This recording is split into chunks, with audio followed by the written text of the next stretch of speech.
we are, seeing the dawn of new industry. So it's not just for gamers, but it's also for literally everybody who is connected to the PlayStation brand. The thing we want to do more than anything else is get people to forget that they're in VR. It's really like a lot of different possibilities for gameplay exploration that hasn't really been explored yet. Technical advancement helps game creators to come up with some, totally new experiences. The stars have aligned in terms of technology for VR. So, screens are really good now, the latency's down, the computation power is up, and all these things have kind of come together to mean that we can make VR headsets like Morpheus that really work. We've made a demo that runs 120 frames a second, natively, and when you move around, you can really feel like it's so smooth. Not only is the whole depth perception better because it's all head tracked and it's rendered from the correct viewpoint, but also you have agency inside the world, so you can actually look around and sort of direct your own experience in a way that is even difficult in a traditional game.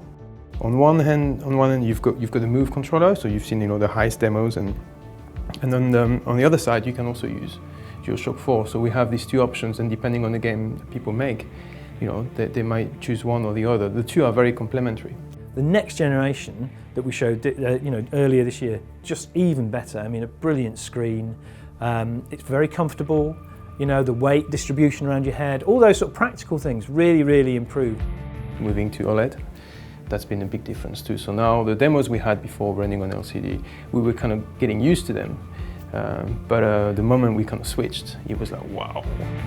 We've had to think from the ground up and design from the ground up for virtual reality experiences.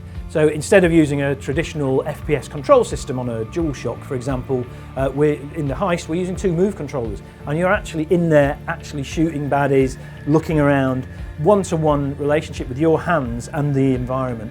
In 20 years, I've felt loads of great moments, of course, but the one time when I felt like the same thing again was the time that we tried VR. But you've got to try it to realize, and that's one of the big challenges we have, because when you talk about it or when you show it on the screen, of course people can sort of imagine, but actually there is nothing like trying it.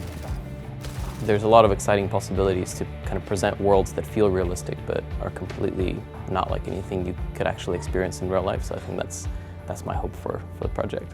Innovation's in the DNA of PlayStation. If we just stood still, I think half the people wouldn't be here. They're here because they love innovating, finding new experiences. We are here to entertain people, and we cannot do so without trying out new ideas.